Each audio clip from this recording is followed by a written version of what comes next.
Why don't we get started here? And if we're skipping over public comment, Yeah. we'll just move on to our next item. And I just lost my agenda. Uh, Town construction projects. there you go. And that's you, Dylan. Yeah. Are you going to change that to town construction projects to town water projects? I might as well have. We a little bit of overview for today. We had a 200-year storm event. As you can probably imagine, that's highly unusual. Our drainage system and every other drainage system in the state, both town and state systems, are all designed for 10 years. A 10-year storm event, with the exceptions of culverts and bridges that are 50 and 100 or greater for some other reason that I'm not aware of. So we got a lot of issues around town where things weren't working the way they normally do during smaller rain events, but unfortunately we got about 4 inches of rain in about 2 hours. That's what qualifies it as a 200-year event. I even spoke with other towns. Burlington had a 200-year event the other day as well. What we've been seeing lately in these storms is that usually these are smaller cells that affect 1, 2, maybe 3 towns at a time with this heavy, intense rain. And today it was Farmington and Bristol. So I think they need a new name for the 100-year and the 200-year floods, because I'm pretty sure in the last 20 years we've had about 400-year floods. Yeah, it's been greater than the 1 per 100 year for sure. We use the NOAA Atlas 14 data for our rain calculations, and those are the numbers we use for our stormwater calculations as well, and that's pretty much industry standard. As you know, NOAA is a quite credible organization, and when they start updating those numbers, it will start to reflect in the design. But until they do so, we stick with the book. Yep. As long as nobody was out there riding their bikes during that. I was in the car. That was bad enough. Yeah. I was riding my Peloton. Better choice today. Yeah, I just came up from my basement and was mopping up my basement. Well, that's Andres. We were saying we were getting so many calls for flooded basements. They said, how much water do you have? If it's less than 4 inches, we can't help you. There are just too many people. Yeah. Yeah, no, ours, mine just comes in the bulkhead and goes across the basement floor. Yeah. I used to have one of them. Those are always fun. It's like a water feature. You don't have to pay extra for it. Yeah, no, bonus. Not bad. You want to give us the updates on the roundabout? Yeah. So the roundabout is, I mean, probably physically about 50% done. We still have final paving. The splitter islands need to be constructed, and the concrete truck apron for the center island needs to be constructed as well. Where's the roundabout? The South Road and Colt Highway. Okay. We have finished the sidewalks. The sidewalk ramps are all set. We still have lighting, electrical lighting to do. We're doing street lights and then lighting for the sign that will be placed in the center. That project, we're anticipating completion sometime around November, depending on how these last few months play out. They're off-site this week, but they should be returning Monday. They had a hiccup with a rebar for the truck apron. The roundabout has been a roundabout now for a couple of weeks, and I'm sure some of you have driven through it, maybe once or twice. Hopefully people get more used to it and start following the traffic pattern the way it's intended. We've had, to my knowledge, 3 or 4 vehicles that have attempted or turned left in the roundabout, and a couple of issues where some longer than normal low body tractor trailers have had an issue getting around the construction area of it. That to my knowledge has only been one driver for the DOT. It's not That's too all I bad. have for the roundabout. Yeah. Does anyone Jeff. have any questions? Jeff, any stories of roundabouts in the past that you've dealt with from the police side? I mean, the fact that people are trying to go left on the roundabout is kind of fascinating to me, but tough. And generally, we have challenged drivers for just regular features in the roadway, and the two of those things together magnify the issue. It's too bad. Yeah, that was always a tough intersection. So hopefully, in the long run, this helps and we reduce. Yeah, this should definitely start moving traffic a lot faster during those peak hour traffic times. You know, if you're going through there in the middle of the night when it's, you know, probably just you and maybe one other person, of course, it's going to take a little bit longer for you to go around the circle and go to your exit, we'll call it. But for normal operating hours where people are trying to get to work, meetings, etc., this will work much better, much safer as well. We reduced the conflict points. I believe it's from 32 to 8 for critical contact points. So it's a big safety improvement as well. Good. That's not what they're saying on Facebook, but that's good. I saw that post, and all I can say is that there is a sign right in front of the driver, almost eye level, when they are coming off of one of the legs into the circle. Yep. No, they'll catch obviously, once it's finished, it will function a lot better with the yield signs, but for now, this is what we've got, and it should be completed in the next few months. Great. How about Burlington Road? Yeah, Burlington Road, we're ready to share. Last week, we presented the Burlington Road project with the Inland and Wetlands Commission. Neil, you were there. And I just wanted to bring it up here because I think I may have been misleading Neil a bit in terms of the road width at the curve by River Road. I prepared a plan for us this evening to help show what I was trying to talk about, because after the meeting, Russ and I went back to our office and we're looking at the plans, and he goes, "Is it really 32 feet wide?" I was like, "Well, for like 50 feet it is," and I'll show you, and it might make more sense now. But Burlington Road is going to be a full reconstruction. It's about 4,200 linear feet from the town line to Route 177. That's why we are doing the side roads this year as part of our paving program. And we're doing a lot of drainage improvements, adding new drainage, reconstruction of existing drainage, replacing corrugated metal pipes that tend to collapse after extended periods of time. The road hasn't been reconstructed in at least 50 years, to my knowledge, maybe longer. So the pipes that have been in the ground are at least probably from the 60s or early 70s. So the concrete pipes still have plenty of life in them, but the corrugated metal is what we're concerned with and what we'll be removing. In terms of road width, we do reduce the overall road width to 28 feet between the town line and Doris Street. The road width between those two areas varies largely. The best way I can describe it is your normal roadway is like a pencil, nice and straight on the edge. Burlington Road is more like that. They're very curvy, very wavy, not uniform whatsoever. It's probably just happened over the course of various paving projects and whatnot throughout the years. The overall width is probably somewhere between 29 and 30, probably averaging closer to the 29. But we do go as high as, I believe it's 34 feet.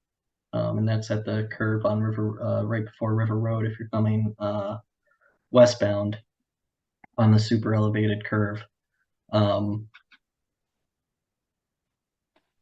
Here I have a plan that shows that area highlighted in red. Let me just pull it up on my screen.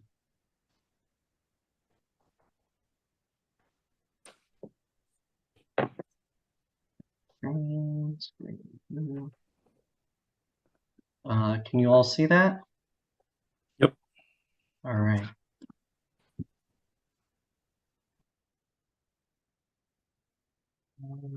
Where's my zoom feature? So here's the existing roadway.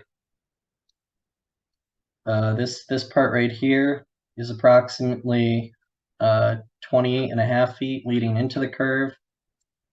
And then through the curve, we kind of maintain about a 29.5 up until this property here, 65 Burlington Road. And then for some reason, after the driveway, we jet out to that 34-foot mark, Neil.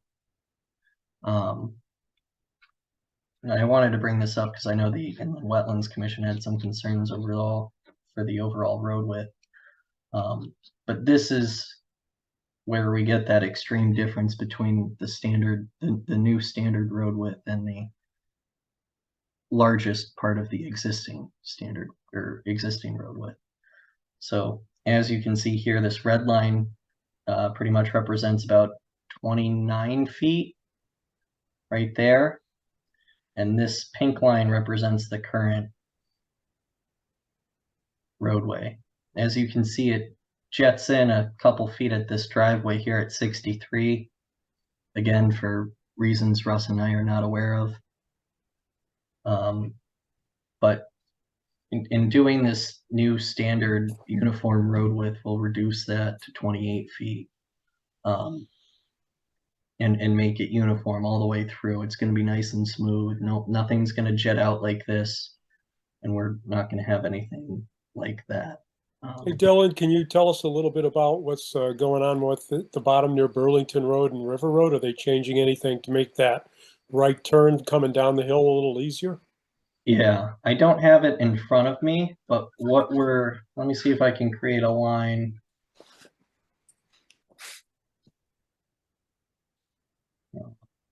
So we're bringing this in, sorry, I understand. kind of like that. Okay, so it's not going to be as steep as it is now. Oh no, what we're trying to do is we're trying to tee it back up.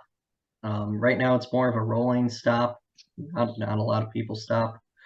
A lot Well, of people plus are treating plus it the as a yield.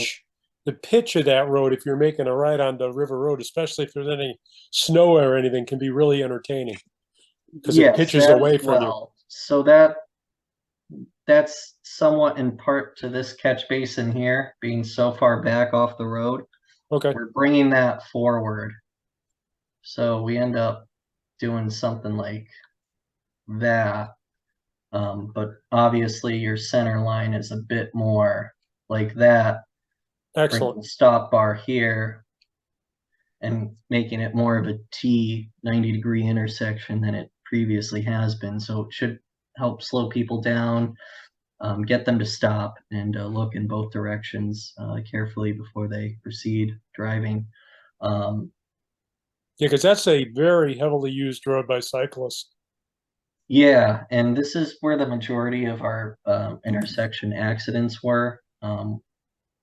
Through our we went back three to 5 years, I believe, off the top of my head, and we did have a few incidents here where someone pulled out prematurely, or another vehicle was starting to pull out and then stopped because they saw a car and got hit in the other direction.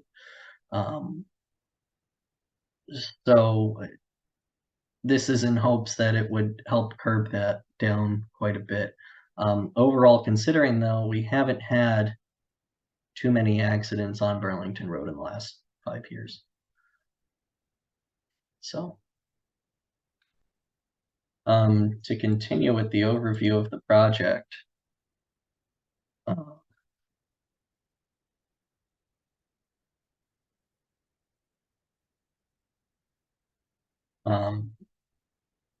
Once we get to Doris Street, we reduce the road width from the standard 28 to 24. After Doris Street, the road width is somewhere between 20 at the culvert between house number 17 and can't think of the other one, but it's the old colonial home with the Virginia rail fence. Adjacent to that, there's a cross culvert there, and the road reduces down to 20 there at the narrowest point, and the widest point is somewhere between 23 and 24, I believe, more towards the intersection at 177. So we're ultimately widening there for the most part. There are some spots where it, again, the roadway is not uniform, and it kind of does that in certain spots, but the new uniform road width is within our town spec and town standards for new roads, and so is the 28. We'll be doing a culvert replacement over by 177. That's a corrugated metal pipe. It needs to come out, needs to be replaced before it collapses. We're going to do a natural channel bottom for that pipe as well. We upsized the pipe to get that to work hydraulically. What do you put in for pipe now? Do you use concrete, or do you go with like a heavy plastic PVC type thing? We go with the heavy plastic where we can, where we get the cover on Burlington Road between Westmeath and the cross culvert where we would be discharging the water is very, very flat. So we had to go with the RCP pipe there. But we do have some high density polyurethane pipe going in here that's going to be perforated so that it counts towards our 1% disconnect mandated by the state.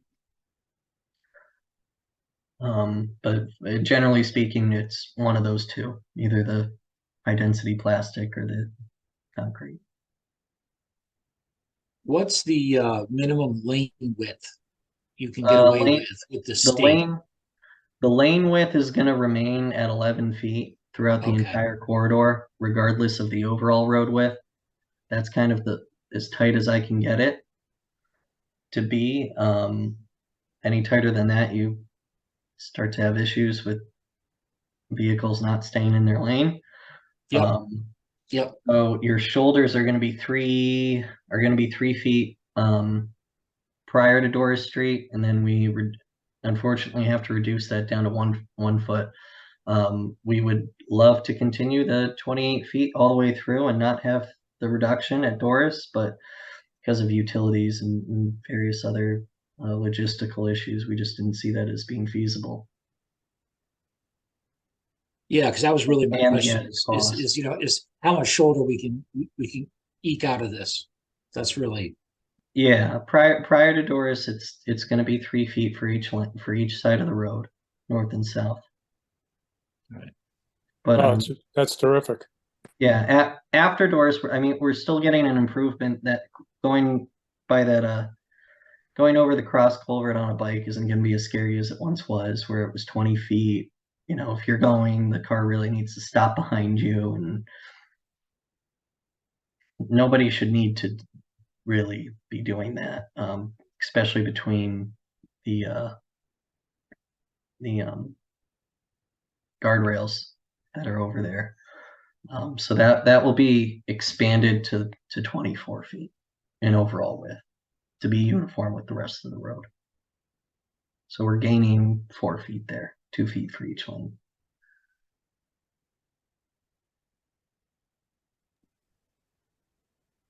Okay. So just to give you my thoughts on this, I'm not happy with the between Doris Street and 177. I understand utilities and some restrictions there, but I'm also wondering, frankly, what the purpose of this committee is. when I hear about this at an inland wetlands meeting, and this is the third, at least the third time, Midpoint was another one, where things that affect biking in town come at us when they're already approved, and we don't get a chance to weigh in on them. We can sit here tonight and say we want 28 feet. It's not going to do us any good, right? Because somebody already decided that they don't want to fight the utility companies and delay this project. I don't know why, but if the right thing is from a bicycle safety and advocacy committee point of view, if the right thing is to advocate for 28 or 30 feet, we don't have the opportunity to do that. Okay.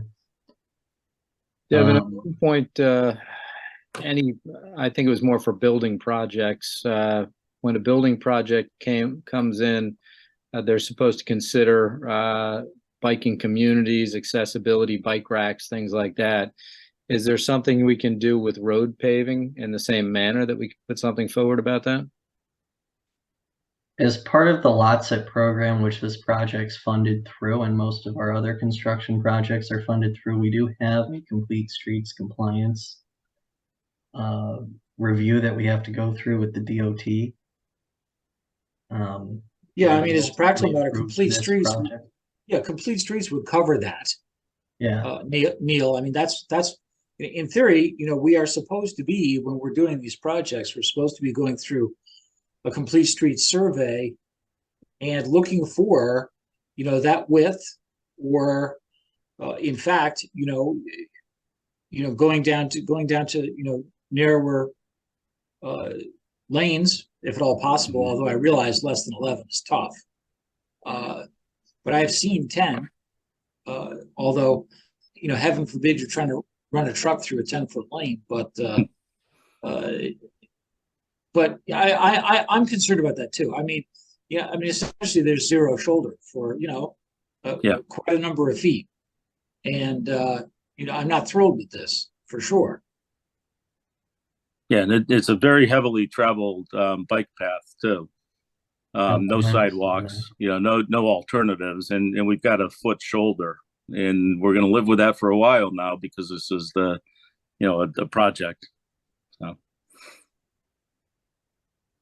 And 3 feet, you know, 3.5 feet is the minimum, right? I mean, that's your width on a bicycle. Right. So, you know, that's the dead minimum. So I have mixed emotions about this. I mean, I understand working with utilities. I've worked with them in the past myself, and they can be difficult. It also can be very expensive. You know, to move poles, obviously. But you know, Neil's point's taken. I mean, wouldn't it be nice if a component of the Complete Streets policy was much earlier on in the design phase to come to us, or, you know, whoever it is, CJ in town, for much earlier comments, if that's possible. Yeah, and yeah, we'll have to see if it's a possibility. We can just flag that, whether it's part of Complete Streets or not. And Dylan, you might have some thoughts, but what the best way on any major repavings that were kind of consulted and part of the conversation. I know, you know, this is back a number of years, but the paving in the lines on Route 4 before this most recent one, I mean, this is back probably 15 years ago, we had input to make the thinnest possible lanes and, you know, stretch the shoulder out a lot there. This is obviously different because you're talking about more pavement. On that, it was just difference in painting. But yeah, we should really have a good system in place from before it gets too far along. I think that's a good point. We'll have to figure out how to best do that, regardless of what, you know, Complete Streets says. What's the current process for Complete Streets? You know, is it literally just a meeting agenda item? Hey, are we meeting Complete Streets? Okay, yes, we are. Checking the box, or no? It's a whole form. Through the LOTSIT program. It's available on their website. And try and pull it up right now. it's a whole form, and I think if there's a second form that you have to fill out as well as part of it if you're not meeting certain criteria, and it's just submitted with the application, and when the DOT traffic people review it, they look at it and make sure that everyone can travel safely, is my understanding. Yeah, and I understand there, you know, I'm not looking to change anything in terms of the outcome, right? But Yeah. but to have this committee be able to review and weigh in earlier in the process, we might be able to change some outcomes in our favor, for the betterment of cycling and pedestrians in the town. So that's all I'm asking for, is a voice at the table, an opportunity to review stuff before we have final plans and they're about to break ground. Yeah, I don't think that's too tall of an ask, Neil. I can talk with our planning department and Bruce to see if that's at all possible for projects that they think would impact cyclists or pedestrians, and give us a little bit of time to just take a look or at least review it, the plan, and maybe give some ideas to the developer or municipality in this case. Yeah, and case in point, this is a cycling connector. There aren't too many other ways to get to this part of town without using this road. It's just you have to go really far afield, and that's kind of the acid test, right? Is if this is a component of the town's active transportation corridor, which it is, I would argue, then yeah, we should be involved, I think.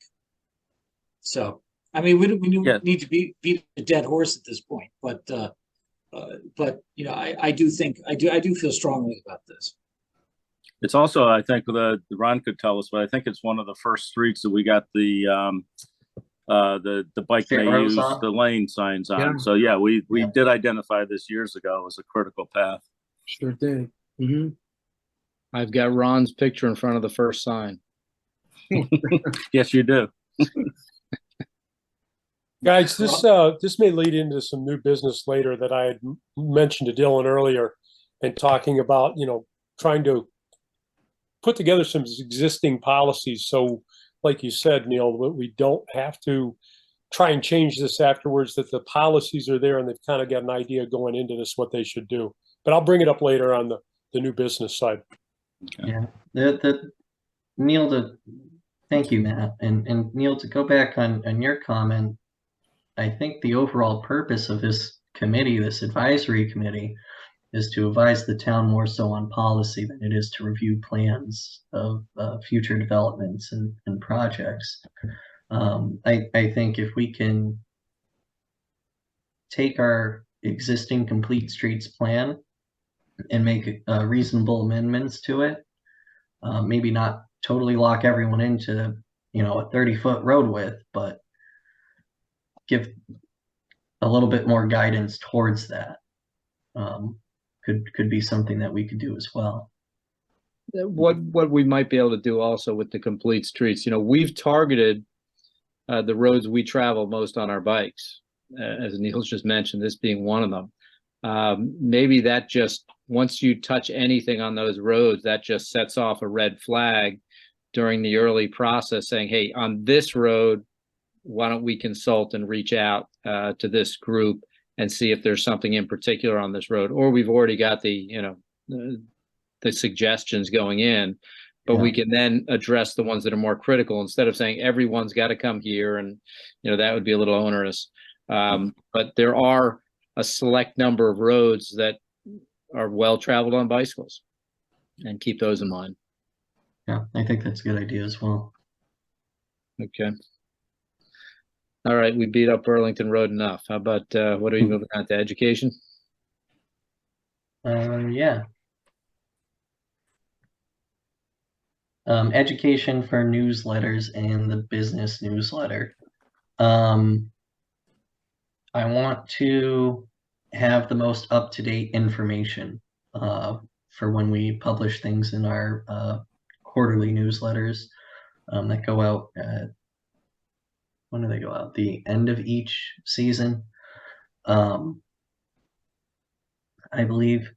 And I want to have something written up for the business newsletter as well.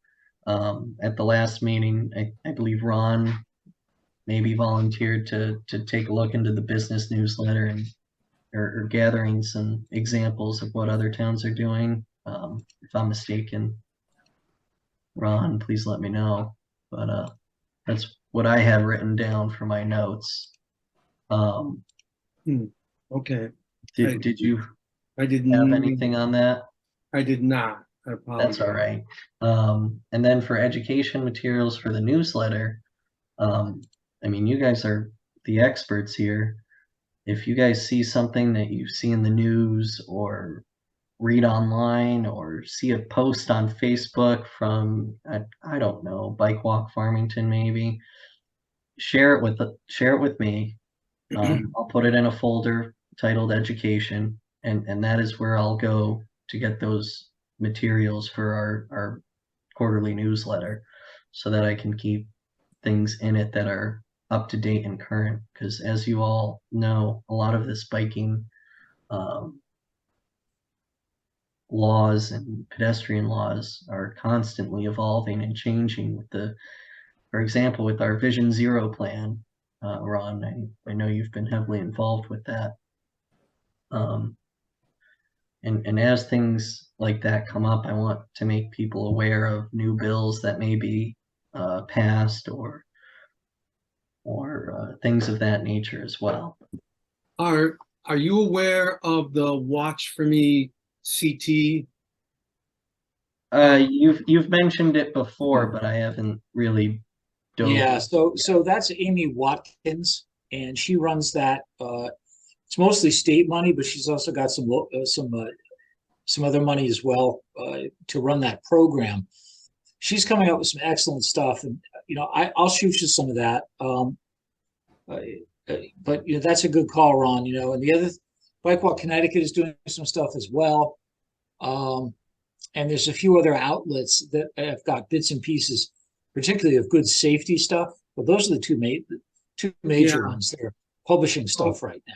So I went up and I met with Amy at the worldwide offices of the Watch for Me Now CT, and she was showing me some of the graphics and some of the video that was shot. And when they hired the crew to do the shoots, they actually have them come right into Hartford or onto the local road. So a lot of that is shot like right here. And they do a phenomenal job, and they cover all angles of it. The last campaign basically showed a little child and showed their name and said, this is whoever, and she's walking to school today. Please watch out for her at crosswalks. And it really personalized it, and it really made it so you paid attention to it.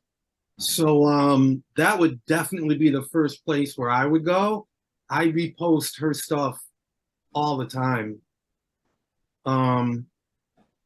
And as Bruce said, I can send you things that kind of pop out to me that I feel like are appropriate for what we're looking for.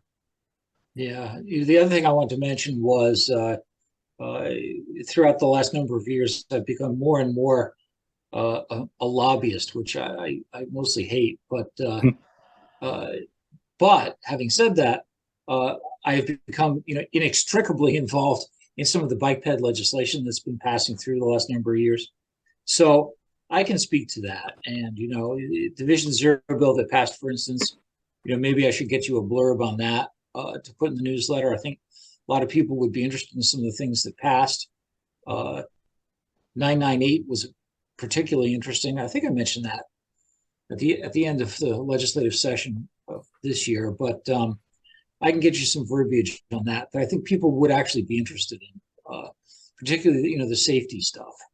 Yeah, I'm not looking for anything crazy long, maybe a short 3-4 sentence paragraph, Sure. and then perhaps maybe a link for more information at the end.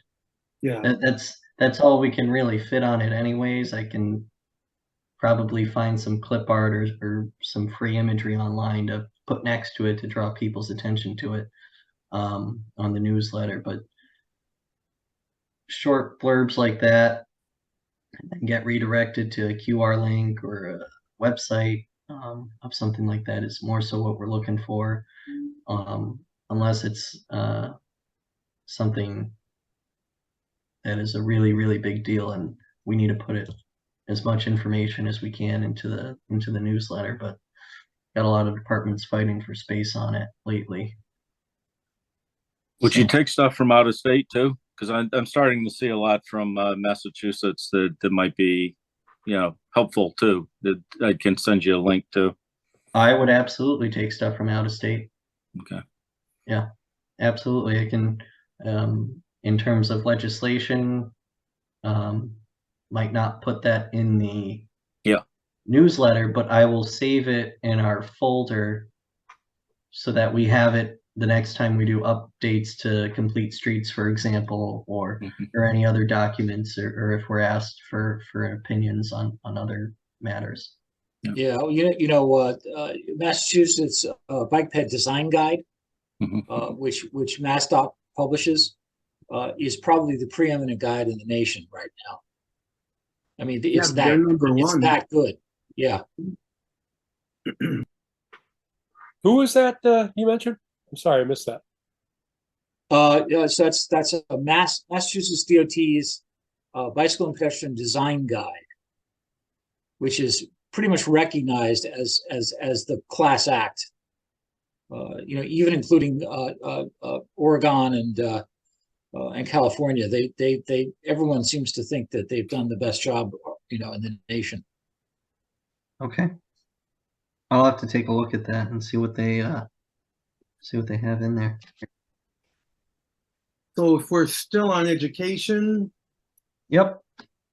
well, first of all, Kyle Shaves, I think I did talk him into becoming our liaison for the Board of Education. Unfortunately, he's got young children and they have their activities. So tonight he was running a travel soccer tryout, but I think he'll be the perfect guy moving forward. I'm sorry, who's that? Who was that, Ron? Shaves, Kyle Shaves. I think we Okay. all know his stepmom was kindergarten teacher. His father was the wrestling coach at Simsbury and just little league coach for years. Yeah, he's the gym teacher at Union School. Gym teacher at Union, so we know him Oh, okay. from the Bike to School days. Yeah, I should have mentioned that first, Neil. Okay. Yep. So I think he'll be the perfect guy. So we can look for him at the next meeting. Wonderful. Thank Great, you. thank That's you. huge. Yeah. Had to promise him a lot of swag, but You got All those you old got some magnets. old you got some old magnets you can give them. yeah, a lot of them. So I attended. I'm a I don't know, panelist, whatever, a member of the Vision Zero Education Subcommittee, and today's meeting was about the Safe Routes to School revamped. So Bruce knows Kristen Levesque. She was assigned to take this over. And it's right up our alleyway, what we're looking to do. There's still a lot that is being done right now, but it is breaking down school education into segments. So you've got your K through 5, and then or K through 4, and then 5th to 8th, and then 9 to 12. Now, the bigger issue, the more complicated one will be the K to 4, which we know because that's where you have the kids on the road, and it's a more extensive program. But as far as 5 to 8 and high school, I've got a lot of information here. I've got websites I can send everyone. Most of that can be video driven, and that can be worked into maybe the phys ed program or however they want to do it. But there's a lot out there to be able to teach these kids without it affecting really the budget per se. It'd just be a matter of budgeting in the time.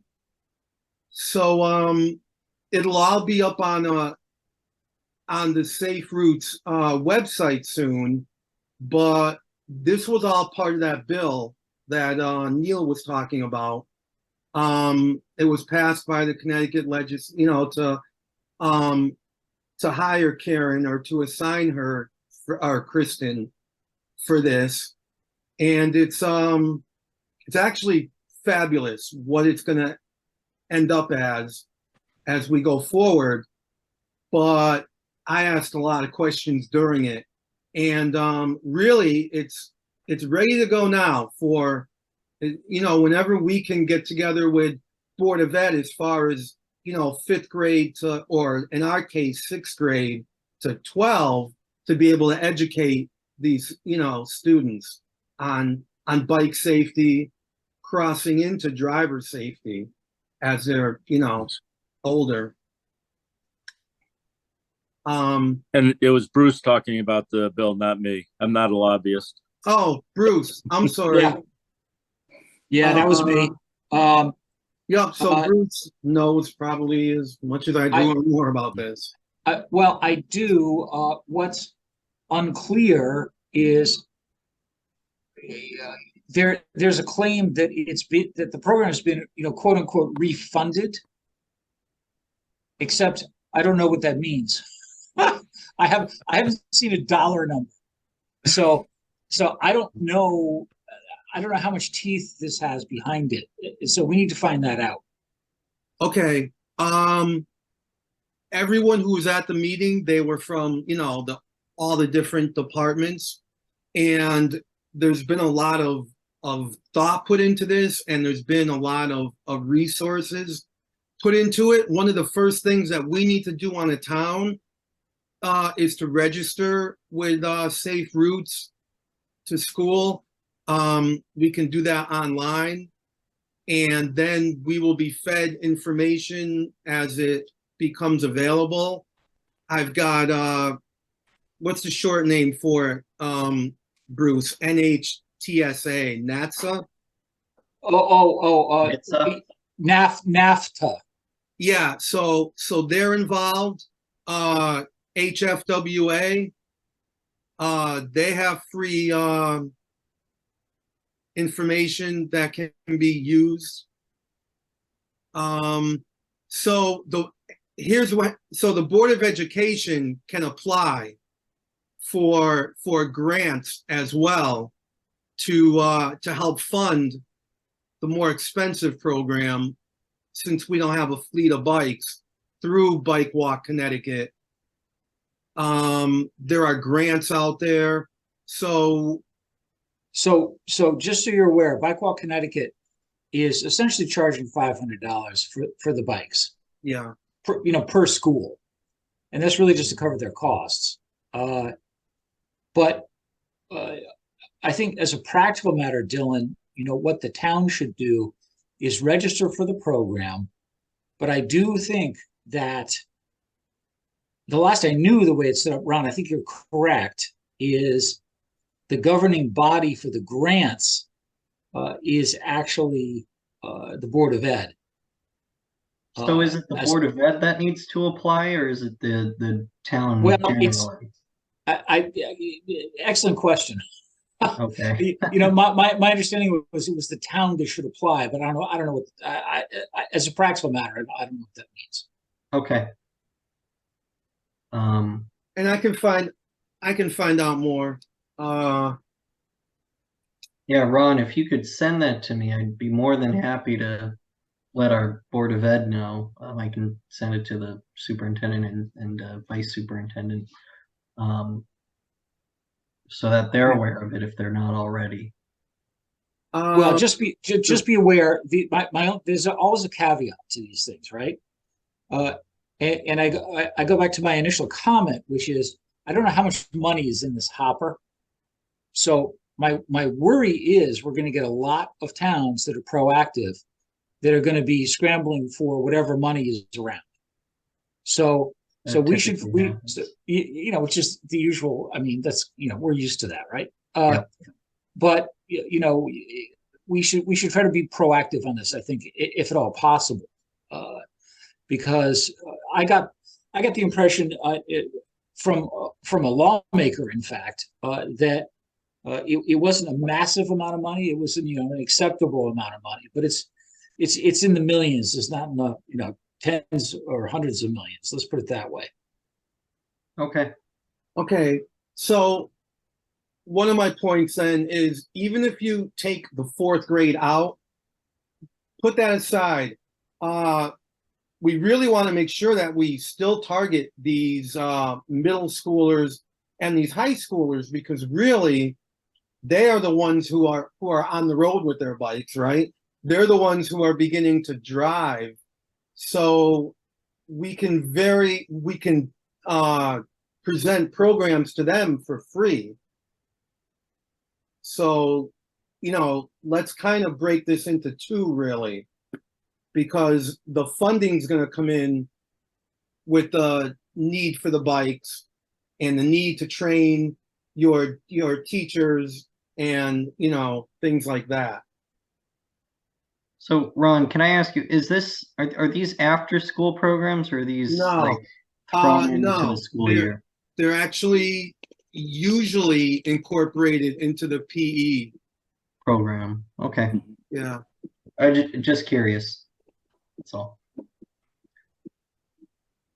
Yes, and just to get some information, you can go right to the Safe Routes to School website. Great, thanks, Ron. Mm-hmm. Thank you. Wanted to, is this Matt's turn? Yeah, Matt, if you would like to share what you had. Well, I had an idea earlier today. I was going to put something together for Dylan in writing, but my lovely wife had a follow-up appointment for her shoulder replacement, and that took forever. So I apologize. I don't have any documentation right now, but I kind of feel No like worries, Matt. My concern with this committee and where I can contribute to you guys and what we're doing is kind of what Neil mentioned. We need to have some policies when a major recycling road or a road we know that gets a lot of use by cyclists is going to be renovated, changed, or whatever, to kind of put down some guidelines. And I would like to come up with those guidelines, if you guys don't mind, for the next meeting, and just kind of write down things that, as a cyclist, I see as safety factors, as things we can do to improve our infrastructure when we update the infrastructure. I'm not saying, let's take Meadow Road, for instance, very heavily traveled cycling route in town. If we ever decide to redo that road, it would be nice, if we put wider lanes on it for the cyclists on the side, some actual shoulders, but also maybe let's not dig holes in our roads. The rumble strips that they're putting in a lot of these roads are really hazardous to cyclists as well as motorcycle riders. Let's get away from speed bumps. There are real hazards. Matt, you froze.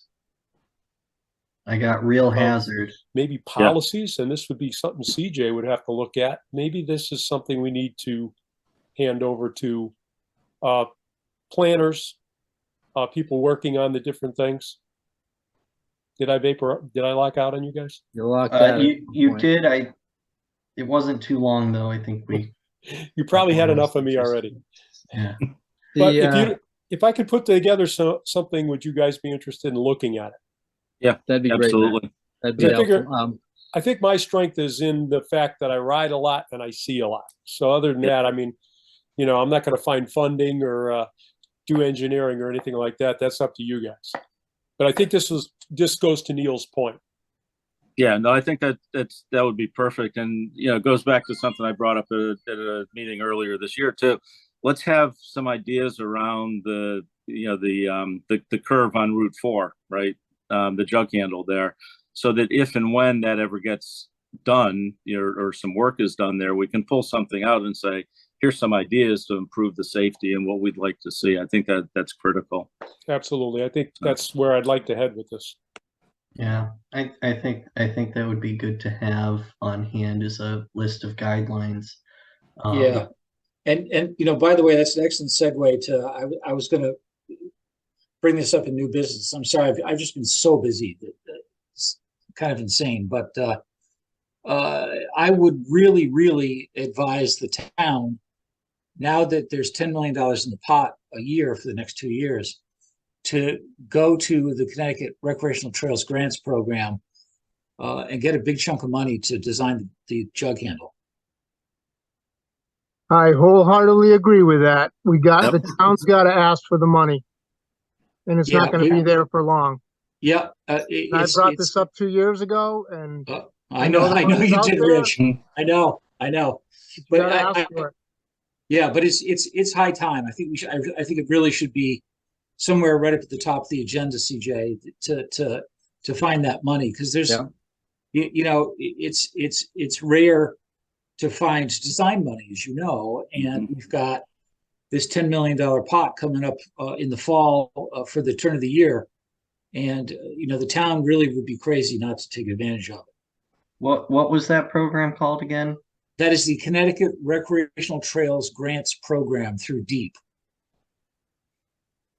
Trails. Okay. And We'll follow up on that. the enabling legislation was passed last year, so the governor put it in his budget. So it's $10 million in bonding for 24 and 25. So this would be 24 money.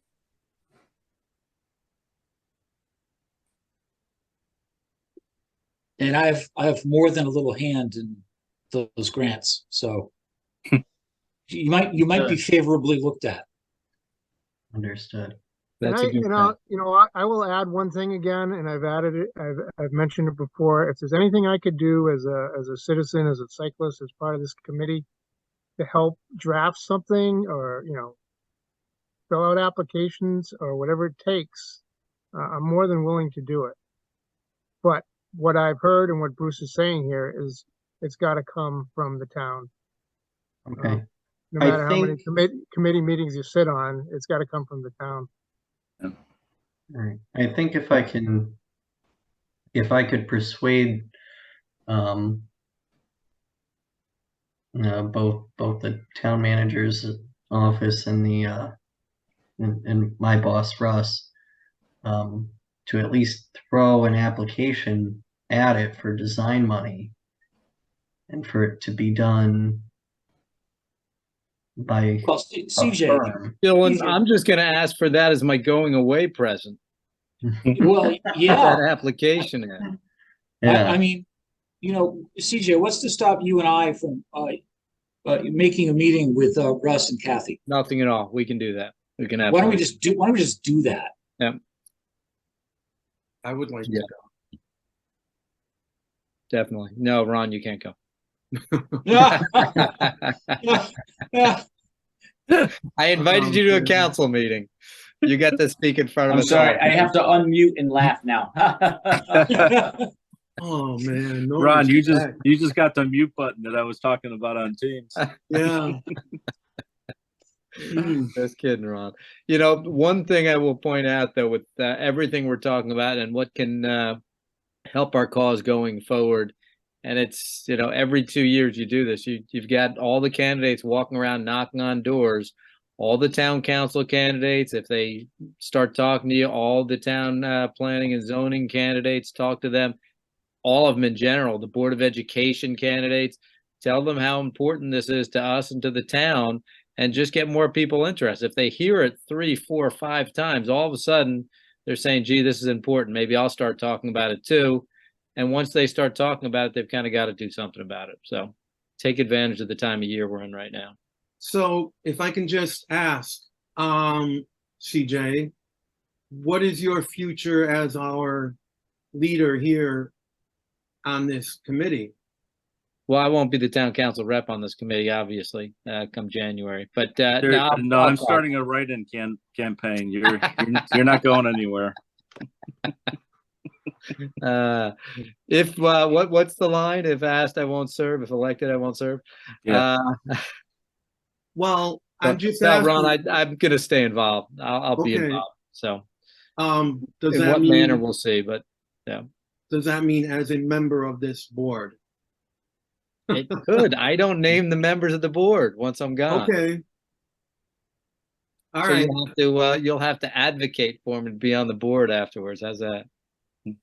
Now, the other thing I was wondering, and I think we were on a bike ride yesterday, I was talking to someone about this. As far as the candidates go, and no way do I want to get political, but is there a way where we can have some type where we can find out each candidate, like you were just saying, like, I don't know if they ride bikes. Can we take them on a ride? Can we, you know what I'm saying? Yeah, go on Facebook and say we're having a bike ride. We'd love to have any candidate interested in joining us come. Anyone who wants our vote, because that's what I vote for. If you can ride a bike. Ron, you start down the nice bike path, and then you turn on the crazy roads and show them how important it is to improve it. That's exactly it. You guys do know I own a tandem. That would be a great way to do it. Oh, Yeah. Oh my God. Take the control right from him, Matt. Wow. Not just take them on a commute. Hey, ride with me to West Hartford Center. Yeah. I think they should ride with Rich to East Hartford. Yeah. I could show them one hell of a ride. Yeah, oh yeah, oh yeah.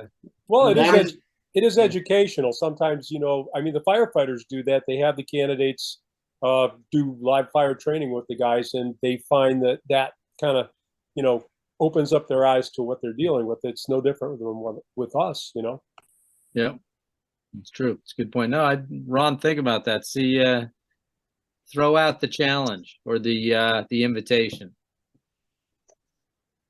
All right. Just don't put my name on it. No. Just to back up a second, when Matt, you had said that you were going to go through, you ride everywhere, and and I happen to think of Rich. I feel like I'm on Shark Tank where I'm trying to partner two sharks together here. I'm just thinking that Rich would probably be a really good person too, to maybe go back and forth with you on some ideas on doing this. Not that I'm trying to give anyone any extra work, but just a thought. Just a thought. Well, I could certainly get his email, and I can get everything from Dylan, and I can just kind of send this document out and bounce it off you guys, see what you think. That'd be great. Okay. Next meeting, we look forward to that. Shall we move on to old business? I've got one other thing if I could bring up Yeah, go on ahead. new business, just real quick. If anybody has any old bikes or sewing machines hanging around, my wife's church up in Avon, Memorial Methodist Church, right on the corner there of 167, from 9 to 12 this Saturday is collecting bikes and sewing machines. They send them to, they break them down. They actually flatten the bikes. And send them to Togo, Rwanda, Tanzania, Belize, and Guatemala. They do ask for a $20 donation per bike or sewing machine just to help defray some of the cost, because I guess it costs about $52 a bike to ship them. So if anybody has any old kids' bikes or old bikes that they're not using, it's a good way to put them to good use and give them a second life. So that's I saw that Saturday sign. from 9 to 12. I saw that Great. sign, Neil, on the road. You know what would be a great idea next year if they do the same thing?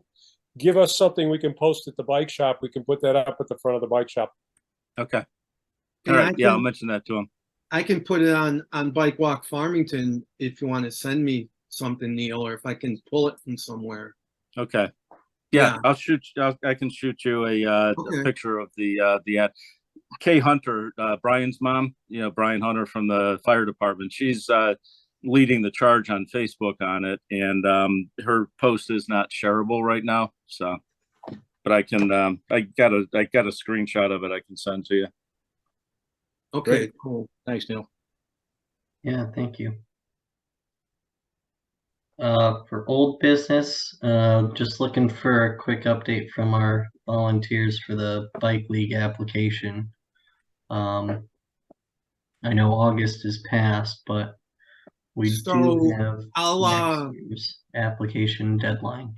right. That's February, right?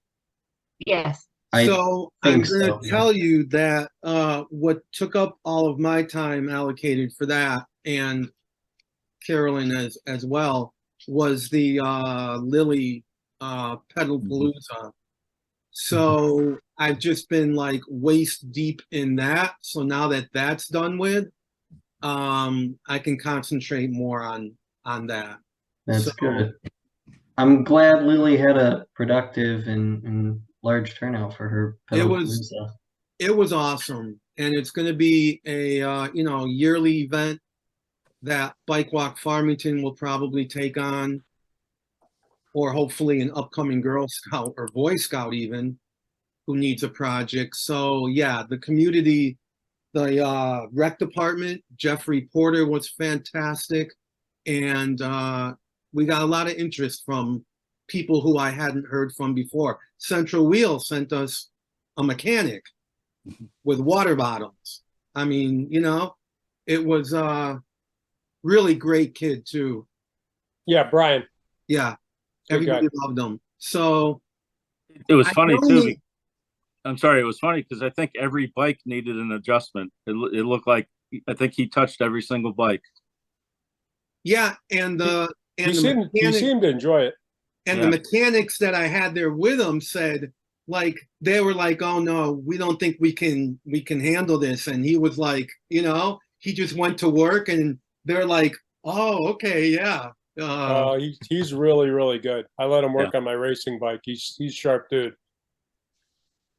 Yeah. So it really worked out well. And I think if it wasn't for such a busy weekend around town, I think we would have gotten a lot more people. And I'm expecting this only to grow and grow. So, and Farmington Police Department gave us helmets, and we went through all of them. So a lot of people pitched in for this, which was really great to see. Yeah. Yeah. So yeah, Shannon, I'll be we'll be right back on this application. No worries. I didn't think we were going to meet that August deadline anyways, so I was No. anticipating the February one. Right. I don't recall though if they set a date for it. Oh no, they hadn't.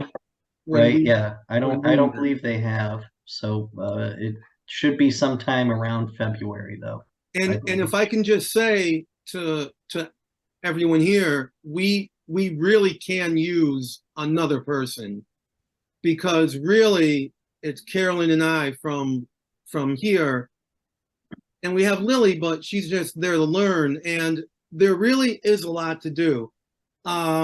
There's a lot of things in town that I wish we could scramble to put together that would look good on the application. I had emailed out months ago about a bike share program, and I don't know how to say it, but I can't take all this on myself. Like, I need people to help with looking into a bike share program, which I think all the information was right there. With the school education, which we touched on today, the bike rodeo was a big help there. That goes right onto the application. That's an education component of it. There were a couple Excuse me, other Ron. things. Dylan, can you promote CJ again? He got bumped out, Yeah, of course. and he might want to be volunteering. So Oh, yeah, he's gonna have a Oh, lot of my. time, right? yeah. Sorry, Ron. Okay, no, but, There yeah, you go. there are some, CJ, are you back? I am back in time to say, no, I'm not volunteering. Don't volunteer me when I can't say no. Oh, I didn't know you heard that. I was gonna say you just were nominated. But there are a lot of, there is a lot of room for people to kind of step into these little subcommittee type pockets, or whatever you want to call them. Should I get off my high horse, or, No, keep going. yeah? Don't do And that. Don't I start. just did a quick search though for the bike share programs. Now, is that kind of like the blue bikes in Boston? No, it's not that at all. It's like what we used to have at the mini golf course, where there's some like fixed up bikes and a business volunteers to house them there, and you give them your driver's license, you grab a bike and you ride it for the day. It's free. It's There's free. there's no cost. Yeah. Well, that was Simsbury Free Bike, Right. which Right. we funded for years and years, and those volunteer organizations are only as good as the longevity of the volunteers, right? So, Yeah. and the other thing was, I don't know if any of you really, no, in fact, I know many of you realize, keeping particularly keeping in motion a fleet of bicycles and paying for the insurance is an absolute bitch. So it is not the easiest thing in the world to do, and that's one of the reasons why Simsbury Free Bike folded, quite frankly. So in answer to the first question, yes, there are for-profit organizations out there that loan bikes. There's a lot of them now, actually. But this is a subject we can talk about forever. But that's fraught with peril too, because the actual demographics have to be large enough so that those organizations will bite. So Hartford, for instance, had their disaster with Lime Bike a few years ago. I think we all know about that. So we should step into this, with some trepidation. It's doable. I mean, Simsbury Free Bike, proves that it's doable, but it's heavily labor intensive. How about that? So we're just going to have to figure out if it's realistic, for Farmington to do something like that. So I already had the model I already had the company. I emailed it out and then I didn't get any response, so I forgot about it. Right here, this was the email. So they're doing it in Bloomfield. It's the program that's in Bloomfield right now. Yeah. And well, I don't want to waste time trying to go through my email, but there was a link and everything, and I can resend it, is what I'll do. Great. Then we can just take a look at it from there. So on the LAB application, Ron, I left it with you that I am more than happy to help review it and for content. And I'll do what I can.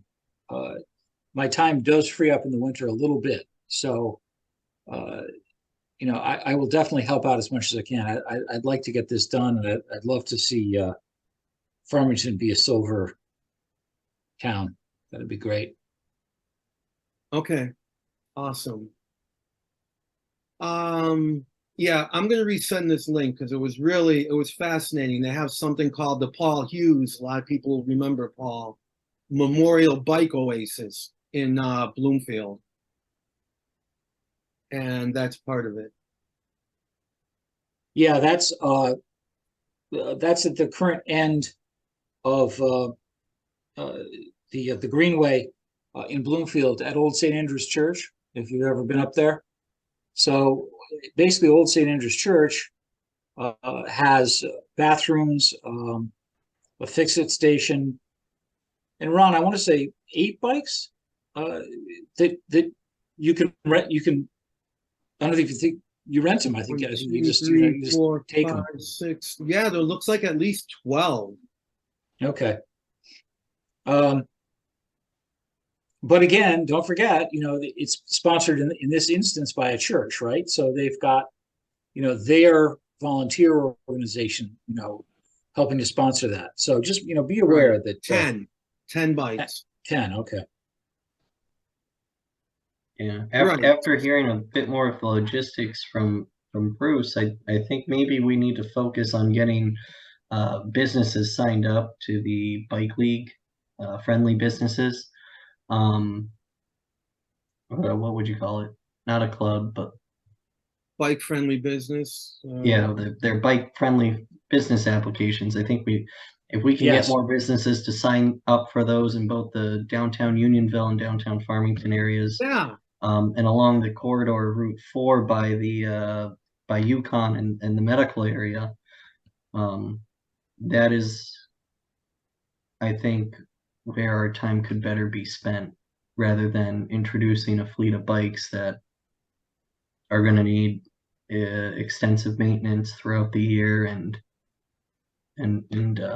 insurance propped up by a business that might not see the ridership coming in and the revenue generated by that yet. It was, I'll tell you what, when we had it at the miniature golf course, those bikes were gone every weekend. They were being used. Okay. And that is on the application, right? That seemed like, I think it's on there, correct? yeah. So I don't think I think we should look into it. But after we do need some sponsorship for it. Yeah, I think we need to look for sponsors first. Right. It doesn't have to be a BFB, but we do need some sponsors. And there's no reason why we can't get them.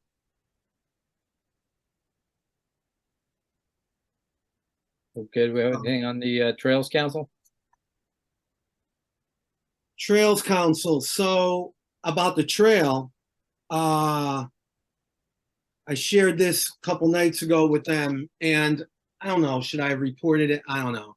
So I'm riding my bike Sunday, very crowded day on the trail, and there was an older gentleman. I'm just laughing because the email I sent out was kind of funny to all of them. And he was on I want to call it a motorbike, but now you can't because it was not a bike. It was like a motorized scooter, but a bigger body. I have a picture I can send everyone. And so he was an older guy. And, I told him, I said, I'm part of the Trails Commission, the Trails Committee, whatever. And I told him that he cannot be on that trail. So he couldn't understand why not. His wife bought it for him as a gift. He's not going to run over little dogs and stuff with it. And I just said, just trust me. Like, this is part of my life. I know what I'm talking about. You cannot ride this on here. I said, if I have to, I'll call the police. I don't know why I said that. He's like, oh, he really didn't care. So I gave him a little bit of time. I rode away. I came back and he's still riding around. So then I'm in pursuit of him. And I don't know how fast he was going, but it was faster than I can pedal, which, probably isn't that fast. But so I finally caught up with him because he saw me following him and he stopped and he was kind of, asking me why I'm behind him. I said, because I'm going to follow you off of here because you cannot be on here. People were commenting to me, what's this guy doing on here? And so finally we kind of had a little standoff. I told him that I've, I can handcuff them. We have a jail over on the side of we have a trail jail, I told him, and you're going to go in it. No, and so anyway, I said, look, I'm going to follow you to Red Oak Hill Road. And then I want to see you take a right and leave, please. So finally, he did. I have some video of me chasing him down too. And he left and he was off of it. But I think we should just be aware that apparently he's been out there quite a bit, because he said he goes out there all the time. I don't know how we've never seen him. It's white. He's an older guy, white hair, really pretty blue eyes, Middle European accent. So You are going to see more of this, Ron, because Yeah. we've started to see what I would call electric motorcycles in the Mhm. shop for repair. And they have no pedals on them. They work with a throttle. They're electric bikes. But we are going to see more of this. okay. Yeah. And Ron, then- where was that, Ron? So coming off of Red Oak Hill, what's that first bridge? Oh, it was the big bridge, because he was parked in where the benches are. Oh, He was okay. parked along there. Okay. That's where we first spoke. Yeah. I don't think Yeah. yeah. Yeah, and Matt's right, and I think this is a concern for streets too, right? Because I mean, what are these things, right? Are they vehicles? Are they, how are they regulated? And you are going to see more and more of these things with or without pedals. I think this is something we're going to have to grapple with as a society and a community.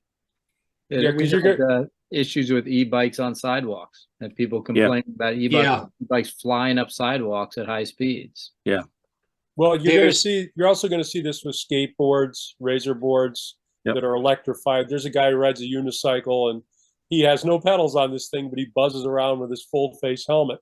I think Oh, the yeah. important thing with this is not to push these people out, but to, as long as they're operating safely, I think Mhm. that's the most important thing, because it is a multi-use trail. It's no Yep. longer just a bike trail anymore, but we are going to have to deal with this in the future. I'm Well, sure. yeah, because we can't let that type of vehicle on that this guy was riding. It had no pedals, and it was motorized. That Yeah. can't be on there. So just be aware that, and they're in the early stages, but I had a discussion with the head of legislative policy for Connecticut DOT. They're thinking about e-bike legislation this year. So be aware that it's already filtered up to those guys. But certainly, class 3 electric vehicles need to be banned. Those are throttled vehicles. Mhm. Class 1 and 2, in theory, have pedals, and they're still allowed on multi-use trails. Plus, they're quite a bit slower than the class 3s too. They're a good bit slower. Yes, they are. Yeah. In fact, many of them are limited. So there's that. But anything with an internal combustion engine really is not allowed. Just straight out. Yeah.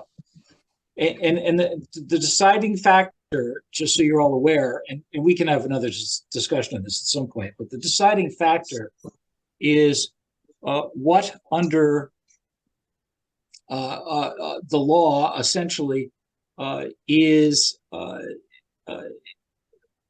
something for somebody who is ill or incapacitated, and is viewed as an ADA assist vehicle, Mhm.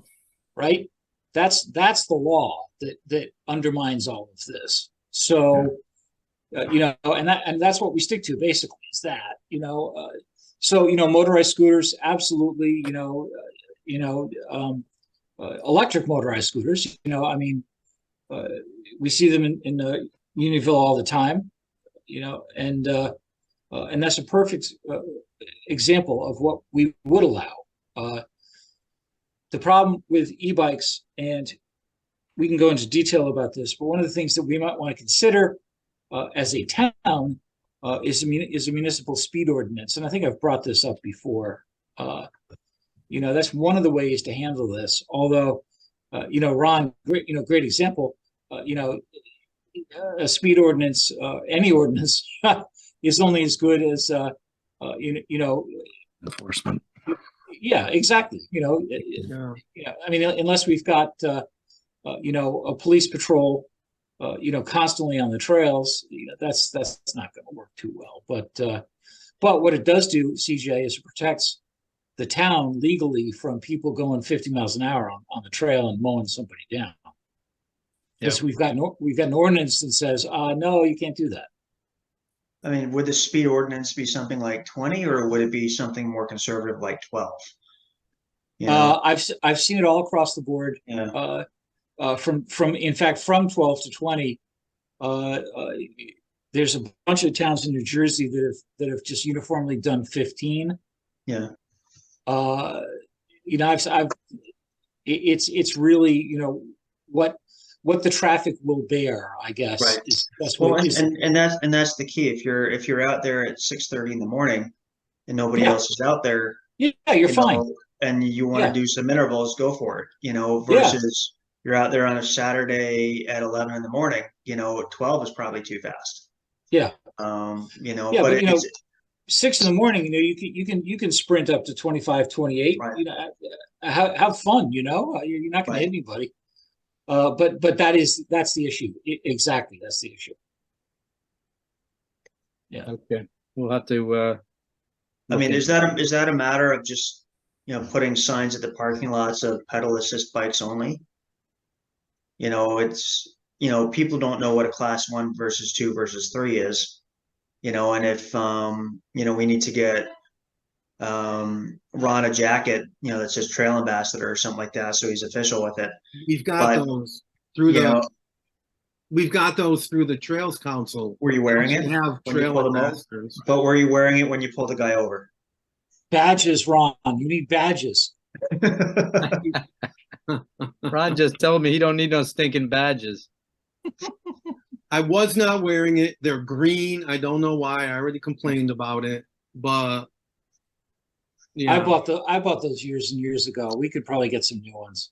We'll get you a black one, Ron. Yeah, yeah. You can be the avenging angel, the bike pit avenging angel of Farmington. Great. You got to have like the bike motorcycle club style writing on the back of it. Yeah, yeah. Oh, I'll get Don't killed. egg them on, guys. Yeah, I think we're done with this. I like the rail jail. Rail jail is great, is what I need. All right, we're at 90 minutes. Anything else we want to get to before approving our minutes? Oh, Can I add one thing real quick? go ahead, Rich. There's a Connecticut Bike Advisory Committee meeting this Friday.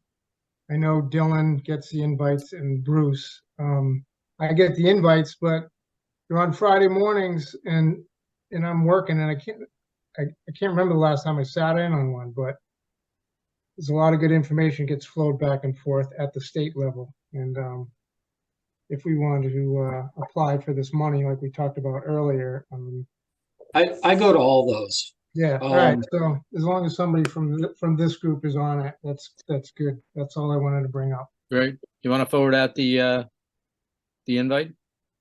No, Is it an open meeting? it's actually not this Friday. It's the 22nd. Okay.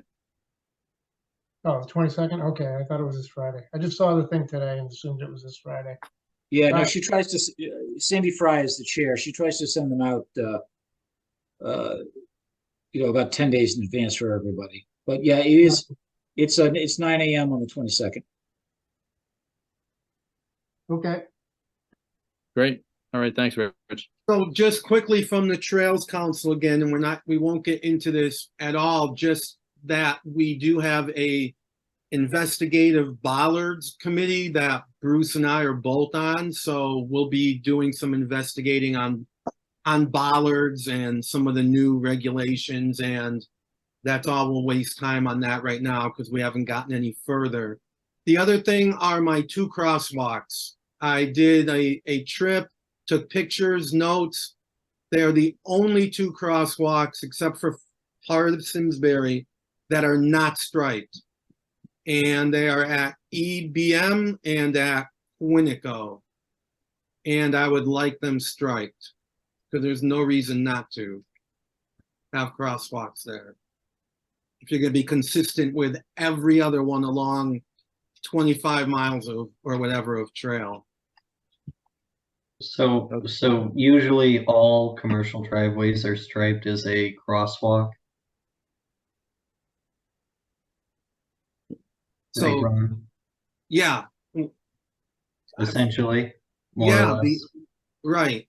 And these two driveways only have the stop signs. Well, they all do, but the stop sign doesn't mean, so the stop sign, you're not in the crosswalk. So once you get beyond the stop sign, then you're in the crosswalk, and that's when you have to worry about being hit by I a think car. it's, I think Oh. I think it's viewed more as an intersection than a crosswalk. Because That's it what has you mean. stop signs. Okay, well, everyone that I went through had a stop sign anyway, so that must be, So even with the striped crossing, they still had stop signs? yeah. Okay. Yeah, sorry, I don't live in the area and I don't Well, regularly because, go on the so trail. the way Ron- a crosswalk is designed, so you've got a car coming off of the main road, and you want to just alert them, catch their attention that somebody could be crossing there, and that's when the person's going to be, so the person stops at the stop sign, right? There's no cars. The stop sign did its job, but then the person's in the crosswalk, and then there's a car. Ron, I'll give you a call tomorrow. We'll talk about what we can do about that. How's that? Okay, I was thinking just white paint and stencil and whatever, and let's just get it done. You can't see that right now because I'm pretty sure we have an officer of the law right here who might take issue with you painting someone else's property. Oh, no, I would And never you're do already that. you're already chasing citizens down and trying to make arrests, so. Yeah, no, I would. You're adding to your You rap guys sheet as know you I speak, Ron. exaggerate everything, right? But no, I would never. Yeah, Ron's list is You know- getting longer. You know, eventually you're going to be in a holding cell with leg irons on if you don't watch out. But All right, let's approve our minutes from the last meeting. okay. Do you have a motion to approve? Motion. Second? Anybody have a second? Anything? I'll Okay, second. get a motion and a second, all in favor? Aye. Aye. Aye. I'm staying out until I get crosswalks.